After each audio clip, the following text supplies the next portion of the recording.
Hello there, this is Icar. I'm going to give a quick overview of Timings v2 to help people understand how exactly to read the new format.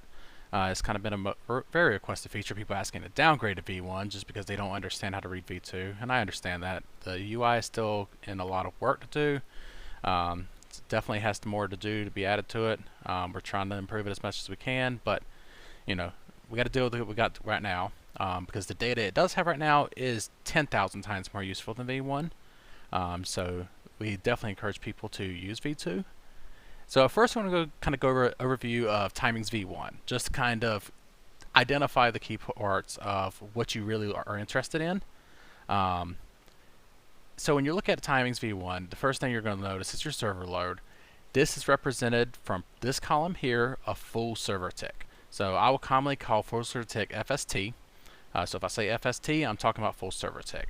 So what full server tick is the entire Minecraft tick. So when you start at what code it starts with, and then what code it finishes with, and then when it goes to sleep in between each tick and waits that 50 milliseconds or less to go to the next tick, that is your full server tick.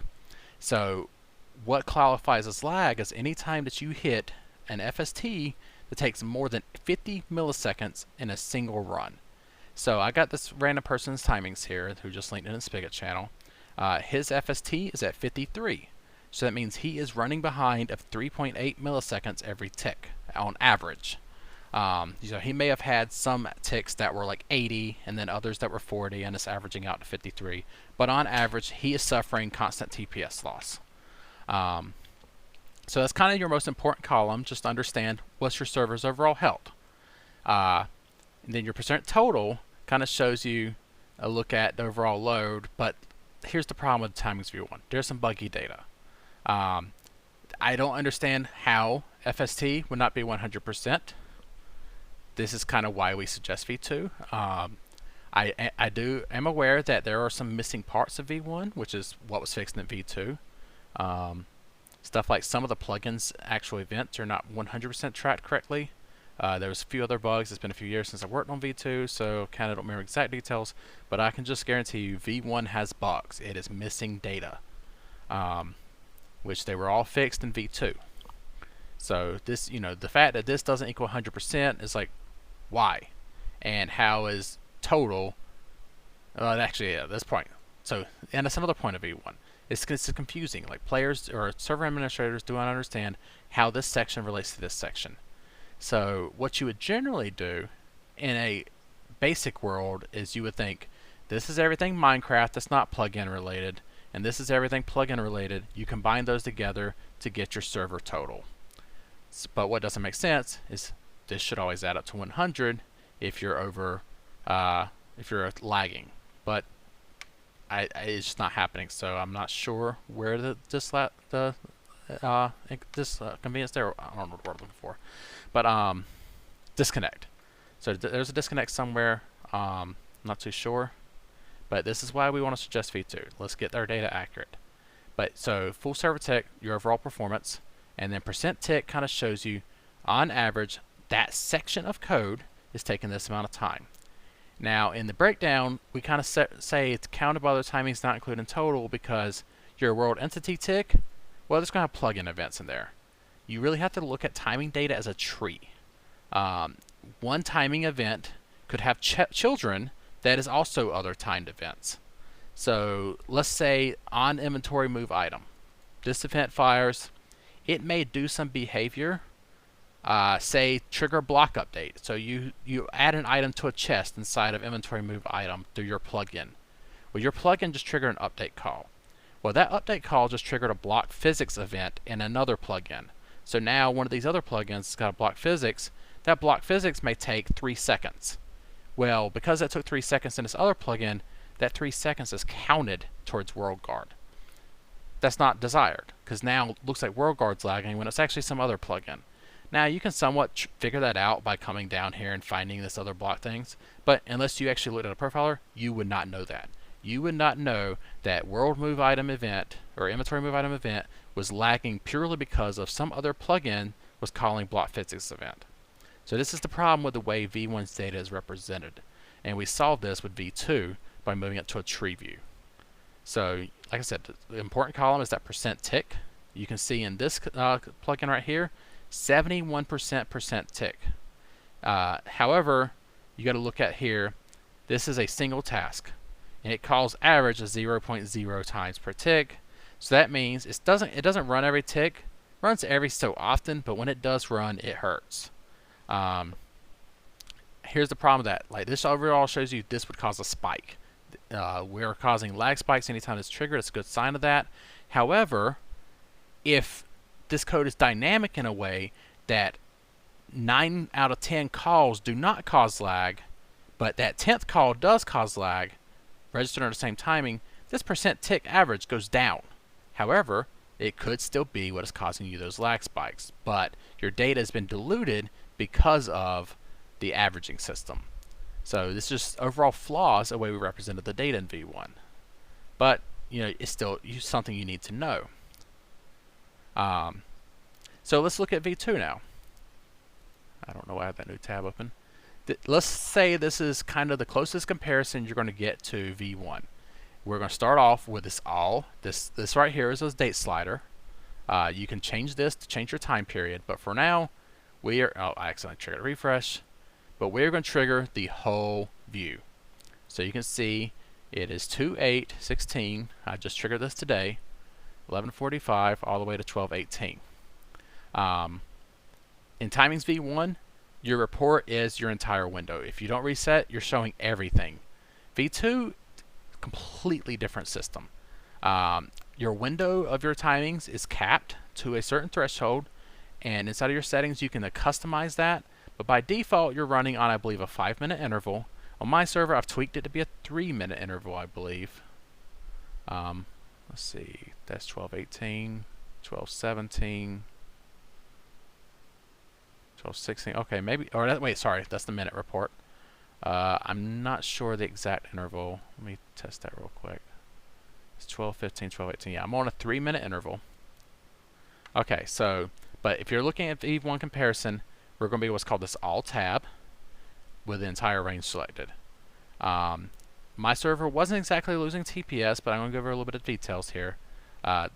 This is what I call tree view. Right now, everything's collapsed.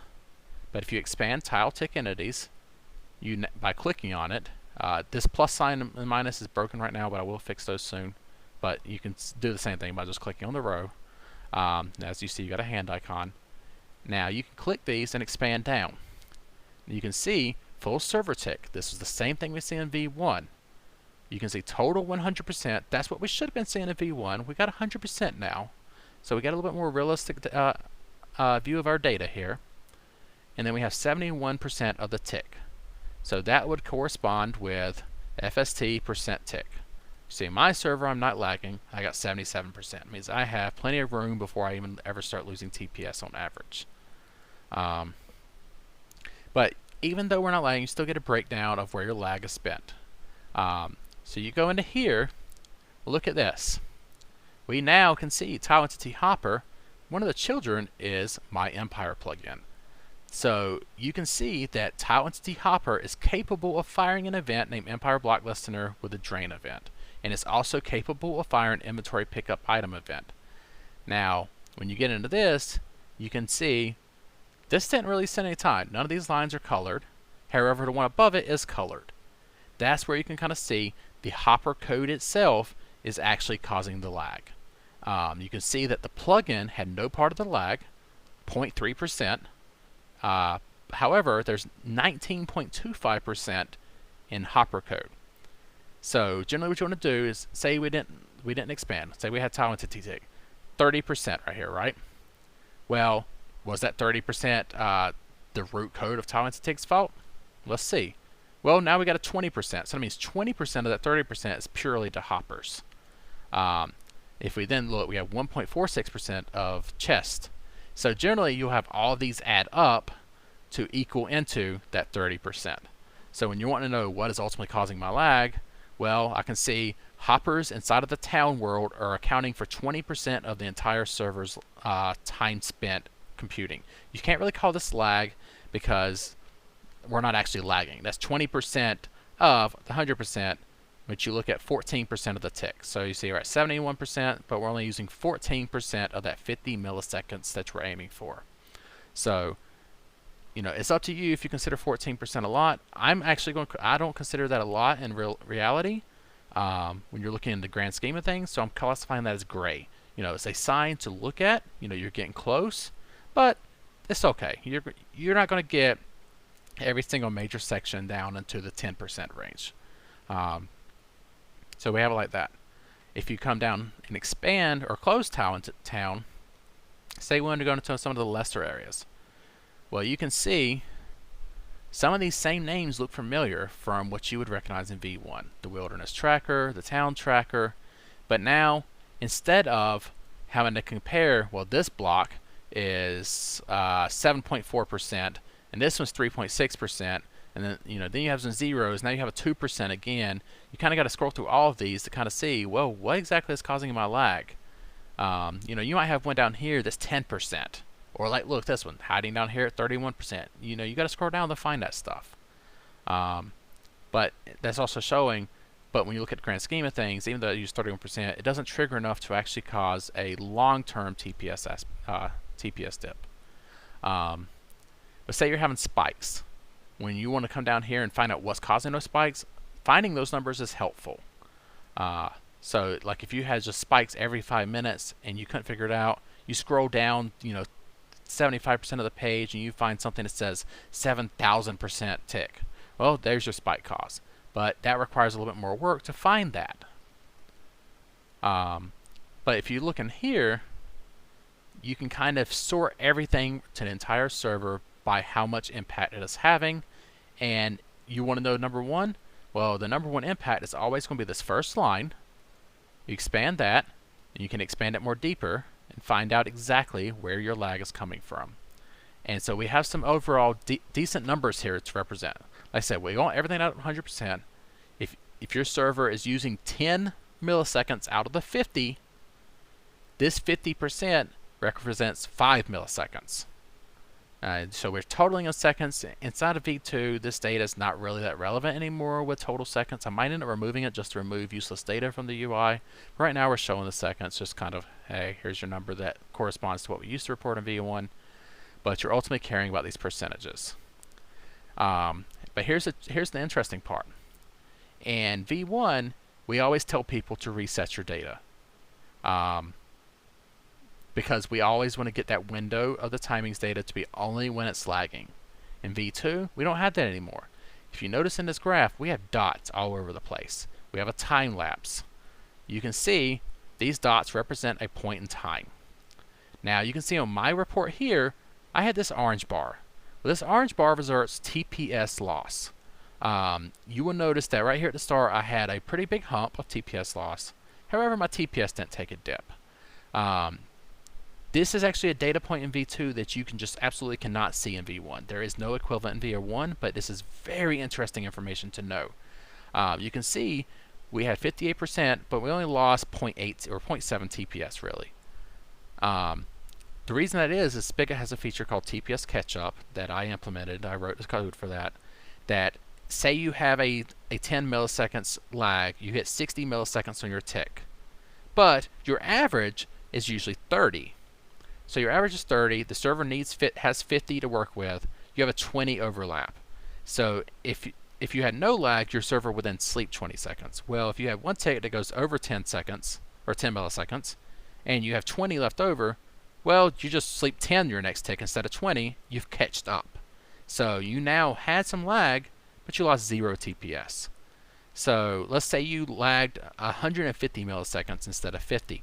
You will now be missing 100 milliseconds, which is 2 ticks worth, which will give you a pretty high TPS loss. I can't really give you the exact math of how TPS loss is calculated. I did this voodoo like a year and a half ago, but the math makes sense. I know that much, but we can revisit it if we need to kind of verify it exactly. But then your server, say it's running at 20 milliseconds, and that was just a really weird spike. Well, now you have 30 milliseconds. You can catch up for that in roughly 3 ticks. 3 ticks will just simply not sleep, 3.1 or so, and then bam, you've caught up. You stay at 20 TPS, but Timings is able to register that TPS loss. So this is giving you insight into code that is running slow even when your server is not losing TPS. So you can still be at 20 TPS. You didn't know your server had some problem, but this Timings is now able to identify that problem for you. Well, here's the problem. This is all that whole window like V1. Well, if you take the slider, drag it over, it roughly lines up to the time window. Since I'm at a 3-minute window right now, I can only go to this far. So I'm going to include some of the data that's not lagging. Now all of my numbers just refreshed. Now you're seeing I got 43% in timings for town tick entities, and 26% is at hoppers. Before, that was 30% and 20%. Actually, was a town tick entity was 30%, and now so it's actually went down a little bit. So you can see in this case, towns entities were not as much of the problem, but I believe wilderness do tick went up, scheduled blocks, scheduled block ticking, redstone repeater. So in this little window of lag that you actually didn't know we were having lag because the server was still able to keep up, a lot of redstone repeaters, which just means redstone contraption, used up some timing. That means there was a raise in ticks. But this doesn't really show much lag because it was kind of temporary spikes. So this is where the lag view comes in. If you switch over into lag view instead, it filters out all the good data. In other words, ticks that did not have any TPS loss, and only shows you ticks that had TPS loss. So you now have a clean data of when my server lagged, what was the cause. You'll see these numbers are now vastly different than what we were in all view. So when you want to debug what is causing lag to your server, this is your ultimate combination. You want to be on lag view, and you want to narrow down this slider into the closest window to your lag point. So now we can look at wilderness do tick. Hey, look, this is now number 1 on the list, not town, because actually the wilderness those repeaters were likely the actual cause of all that lag. Now you can see redstone repeater 34%. It's 45% of the tick. So half of that server's resources during those ticks were spent on redstone repeaters. So if you look at TPS loss, that 58%, it's getting close to some of this, is probably related. Or 133%, yes. Some math comes in there somewhere. But so you can kind of see, hey, we had some big redstone contraption really destroying the server's resources during this window. Servers able to keep it at 20 TPS, but you may want to look into that, because while it kept up for now, say you had a few more players on, it would not keep up. This kind of gives you insight into what's causing server lag even before the lag happens. Something that's, like I said, not possible in V1. So let's get a little more of an overview of the graph itself. So your TPS is here. You can see on my server I had just a little bit of TPS loss when this happened. The server was mostly able to keep up, but it was not able to keep up enough to keep an absolute 20 TPS. As you see, I went down to 19.28. I dipped a little. But you can also kind of see over this period of, I believe it's this yellow line, the tile entity counts. I got to work on these colors because there's now 2 yellow lines and it's really confusing me. I'm guessing the blue dots are players, and then the yellow dots are tile entities. But these kind of give you an overview on stuff that's going on to kind of help you visualize when spikes happened. Yeah, this is chunks, so you can kind of see chunks rose there just a tad bit, went up. But on my server, these graphs don't usually give as much representation. Yeah, that's 12,000, 15,000. Yeah, the solid yellow line, that's tile entities. And you can see at a little bit of spike. I don't know why it caused it lower, but that's when stuff happens. So I'm guessing when some player logged out here, this is just a slight dip, and that's what triggered the redstone to calm down.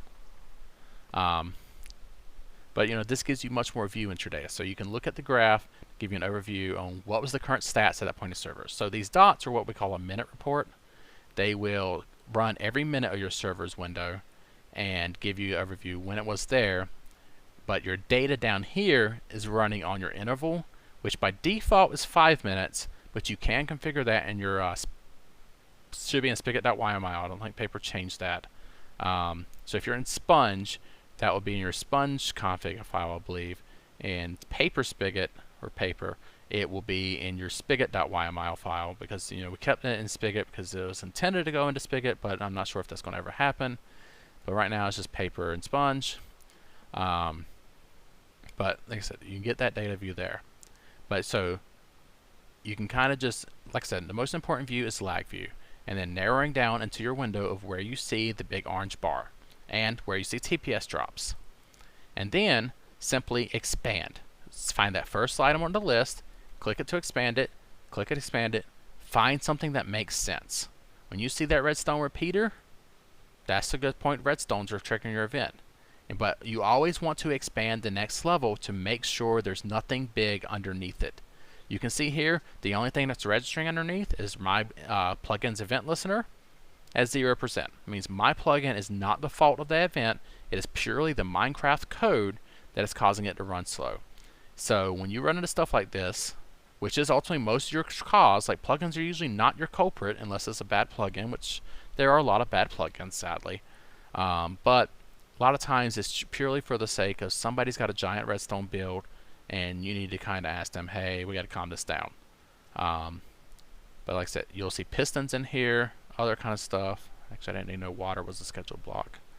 Then you got your tile entities. You can see in this case, in the lag, tile entities, the hoppers only had 12%. They were doing okay.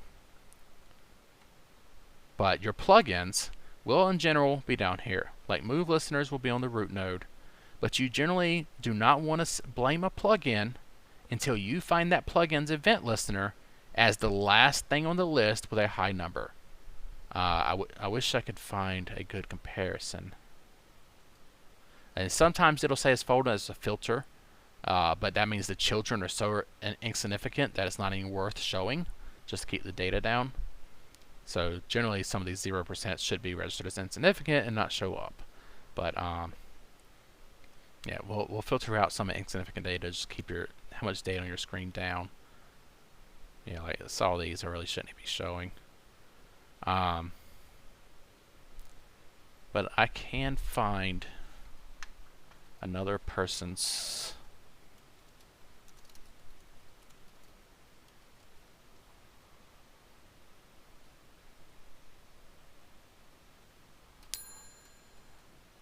timing, so I can find something worse. So there, let's find. See if I can find more publicly known one. Let's go with this one.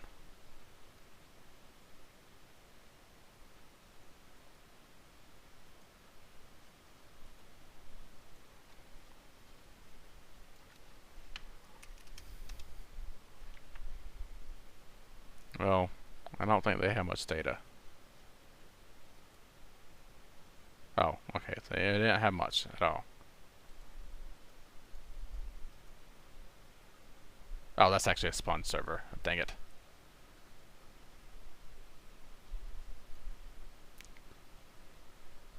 Actually, I could see that right there.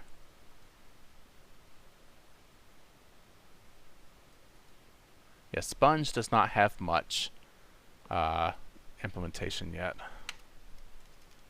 Oh, copied a little too much there.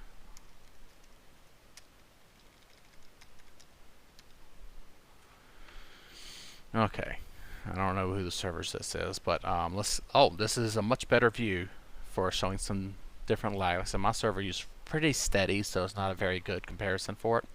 You can see they had a nice spike and a TPS drop here. So let's narrow down into that. It's about as close as we can get, because like I said, default is 5-minute intervals. Actually, I just did a 10-minute, but I'm kind of gonna have to get. Yeah, that's good enough. You can see here they have a 200% full server tick. Then their tick entities. You can see the MCMMO is 0.3%. There's a lot of stuff here triggering events for entities, but mostly it doesn't add up. So you can see here that they had 2,000 entities on average. The light blue line is the entities. And during this, nothing really stands out as the cause, just something their entities did. They probably had some mob farm get stuck in a hole or something, triggered a spike in lag. So we can actually come over here and look at this giant bulk of lag, kind of see what hit that.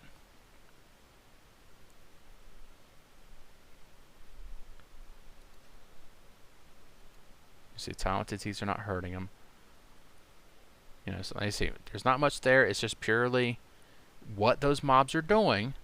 Vanilla code is causing the lag. Because you can see here, the entities are using a lot of the time, 116% of the tick. However, no plugin is responsible.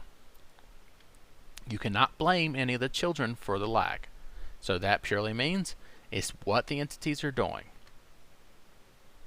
However, I forgot verbose is not turned off. So there is a setting in your thing called verbose. As you see in mine, I had a breakdown of entity types. You have to turn verbose on to get that data. I do recommend it, so we might talk about changing the default there. But when you have verbose on, the impact of timings to your server's performance is higher. It still doesn't seem to make a big difference, but if you don't have verbose on, timings is not going to touch your TPS at all. Like, it's just going to be so low impact. So it's a good default to have it off. It just keeps the load low. But if you look at their all view, you can see on average they're doing 55%. So they're normally doing good. They're having spikes. Even during this lag window, they had lag spikes. So something was happening that caused their entities to lag at certain intervals, but not average. Average-wise, it was fine. I'm going to assume that the entities got massively spawned in a wave. As you can see, there was a little bit of lift.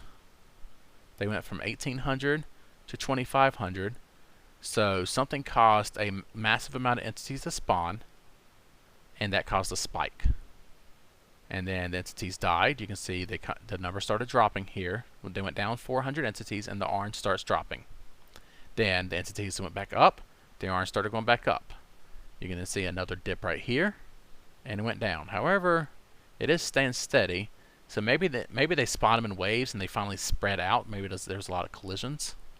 And then the entities finally spread apart, and they stop colliding as much, and that reduces their lag. But that's what I'm going to assume has happened. So there's a lot of factors in analyzing timings data that you kind of have to just put 2 and 2 together on. Correlation between entity spawns, what probably happened, the fact that no plugin is responsible, kind of shows that it's literally their vanilla code is what's causing your lag. You can see later survival to tick, nothing here is really showing up. And lag view, like I said, it's a filter. Lag view filters out your data. If you see here, we had 18,000 ticks in this window. Just this window alone, we had 18,000 ticks. But if you go into lag view, 1,700 ticks. So only 10%, my math's right. It was actually subject to lag. Only 10% of the ticks lost TPS. But there was TPS loss registers, but it shows you there was pressure, but didn't actually dip much. But I got some other views of my own. This was one, I think it was a few days ago. Some crazy tendencies. So the graphs kind of try to draw based on a scale in comparison to the other data.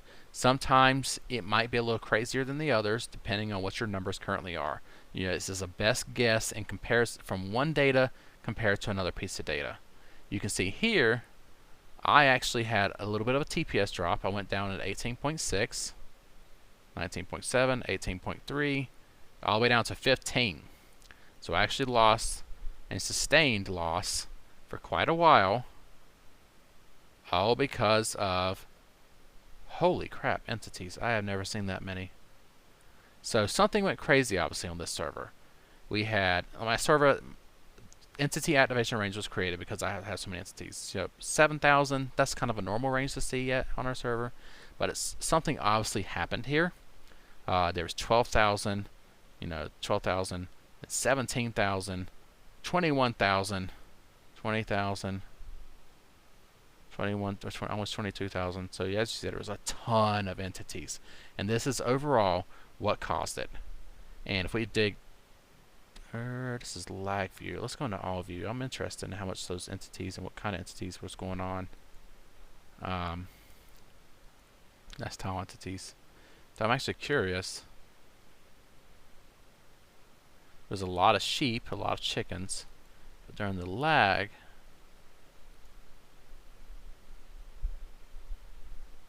that's not going to enter that. Sow in town. It looks like a lot of entities got loaded in town. You can see we averaged 551 sheep per tick, and we averaged almost 2,600 item frames. So this is the other numbers to look at. Over here, you can see how much average per tick, and then average per cost, like per item. So let me explain that better. That's actually good numbers to know. Let me go something more significant. The redstone repeater. You can see average 0.25 milliseconds per. So that means every time a redstone repeater is called, each one in general takes 0.25 milliseconds. However, there were 62 of them per tick that ran. So when you combine up that, you get to 15.81 milliseconds. So if you take the 0.25 times 62.67, gives you that number. So the cost per tick is 15.81 milliseconds. But you can see the code itself is not super slow, but it's the sheer number of them. But in reality, 0.25 milliseconds for a single call of a repeater is actually slow. It's just not a giant spike. But that's the number to be interested in. So you can look at it. These call 1 per tick, so they're always going to be the same number. He's coming down here for the sheep.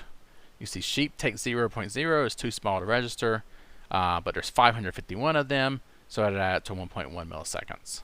Same thing with empty item frames, 0.77 total, but 2,600 of them.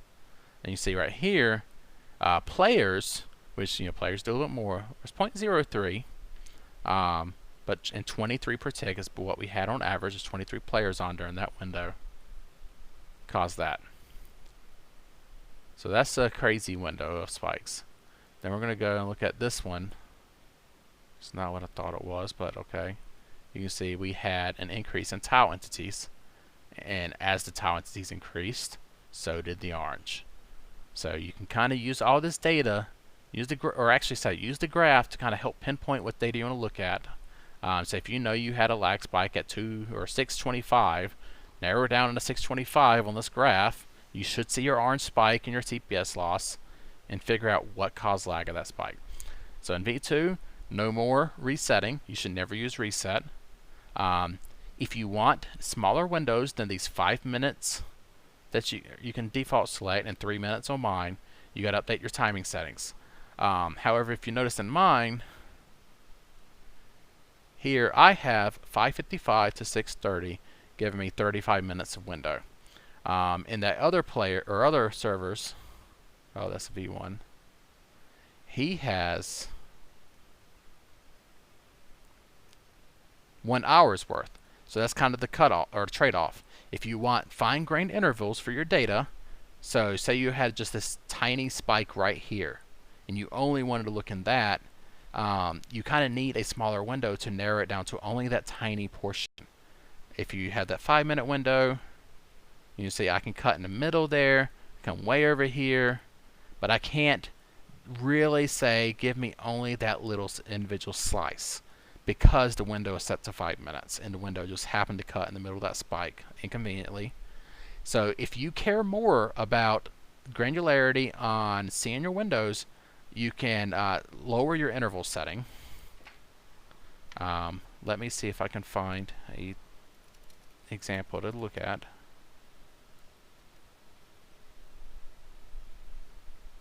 Hurry up, Git.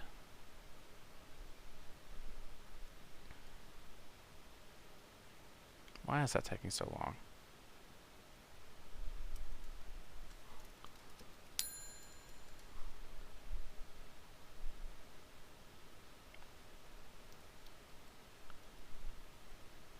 There we go. So if you look here, timings enabled, verbose true is the verbose setting I was talking about if you want that extra data. History interval, mine is at 3 minutes, so I have 180. History length, you can also control it. History length will be capped based on this to, I believe, a 20 window cap. So if you take this, I believe, times 20, or is actually 25, it's going to set your cap. So you can technically leave length alone. It'll automatically calculate it. This is just if you really want to be nice to my server and make it smaller, then what you're actually maximum allowed, you could. Just not much really need to, but you can leave length alone. Just lower your interval.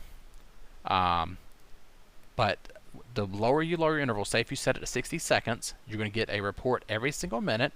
So all these dots are ran on the minute, and if you set it to 60 seconds, it will basically give you a time slice per dot. Might be a problem if you're wanting to put the dot in the middle, so I would assume a 3 minute or at least a 2 minute might help there, give you a little bit closer. But if you're trying to get the dot in the middle, then yeah, and you're doing 1 minute, you can't really select a half of a slice. But just good to know. So 3 minutes I think is going to help most people. If you're interested more in that granularity, you can adjust your timing settings so to interval 180, and like I said, verbose true. And if, as you see, it shows your server logo, and sometimes will set your name depending if you've edited the property. If you don't want that doing, just set your server name privacy, and you won't be revealed. And if you have other stuff that you want to hide out of your config files, change these. But that's ultimately it. So I don't think there's really much more to go over on how to read this data. You got to look at it as a tree. Full server tick is the start. Here's all my children, what each one of them costed, and then how much of their children cost each time. And so you can see down here that plugin jobs had 0.3 per 6%, not really, and only 12% of the ticks counted towards lag, whereas check if active counted towards lag more, which is that's something we just gotta sacrifice there. We've tried to automate this as much as we can, but that 2.2% is what keeps your entities overall lower. So it's kind of the trade-off. You add a little bit here to make your entities cost less TPS overall. But like I said, look at the tree, expand these nodes, and find where the numbers stick out. So you can see here, actually this is a good point. The low percentage, if you look at timings v1, we talked about that column, 71% tick, that corresponds to this number here. So you can see player command averages 77, but when you expand it, you can see warptastic command, warptastic warp averages 270. So that means that command right there, every time it is ran, caused your server to lose TPS. Because 270, yeah, that's quite a few of your ticks there. That's 6 ticks right there almost that you have to make up for in order to regain your TPS. So I bet a lot of players were warping right then, probably caused a good bit of lag. Well, only 3 of them. So there's 3 entries. So that means 3 ticks. Somebody ran this warp command, triggered a lag spike. And then you can see the Essentials home command also. Oh, perfect. This is exactly what I was talking about. Player command in timings v1 would register. You would also see Essentials home command register. So one sees 34 milliseconds for Essentials home. They're going to blame Essentials home. Well, here's the reality. We expand that. That Essentials home command triggered a player changed world event, which then is called from plot squared. Plot squared took 14 milliseconds to run. And Essentials player changed world event also took 7 milliseconds to run. Jobs took 4 milliseconds to run. Permissions X 4 milliseconds to run. So all of this lag was not warptastic's or not Essentials' fault on the home command. It was actually plot squared and their player changed world. Those are your problems. Plot squared ultimately being the biggest culprit. This plugin, that's not their fault for that command. The fault lied in plot squared. So that kind of shows the benefits of this tree data here. if you would have looked at this in V1, you'd be like, why is Essentials home command so laggy? Fix your lag. Well, that was an improper blame. But now you actually have the data to show, hey, it was actually plot squared that was the culprit here. They caused the lag. And then partially Essentials also. But some of these are questionable. Like, I don't understand why they're taking so long to run. 7 milliseconds for a change world event. What in the world are they doing? They're probably writing to a disk or something. But, you know, if you wanted to debug why your home command was lagging, go to plot squared and say, hey, what are you doing? There's your actual lag source. So hopefully this kind of gives you an overview of how to debug the data and showing you of how V2's data is so much more important than V1. Now here's another case here. Essential spawn command, player changed world event, and plot squared. As you see, plot squared is causing a lot of pain. This is also interesting to note here. Total is the sorting factor, but plot squared actually spent more of the time than Essentials player changed world. So again, plot squared is the one causing a lot of pain in player changed world. So that gives you, this is your plugin data. The plugins view right now is not done, but it eventually will kind of show these same, as you can see, each individual plugin timings. This will list out their individual events that they've registered, showing their cost. It will not be the same amount of numbers on what you see in the tree view because there's different cost stacks, different parents. So if in this view, or the other view I was just at, if there's an event that's called in 2 different places, they'll have 2 different numbers based on who was the parent, who called what. When we go into the plugin view, it's going to combine those together. It's going to show you out of all player changed worlds that ever ran, combine them together, and that is going to give you some interesting data. So like I said, we're not there yet. There's still plenty of work to do, but that's going to give you an overview. It says, hey, that's plot squared is actually taking a lot of my time. So that's going to be interesting when we finally get that there. One thing I'm going to be changing is these 2 will not be tabs. They'll be kind of like a selector, because they're not really a view of the data. They're more of a filter of the data. So all versus lag. So you can technically look at the plugin view and also do all versus lag.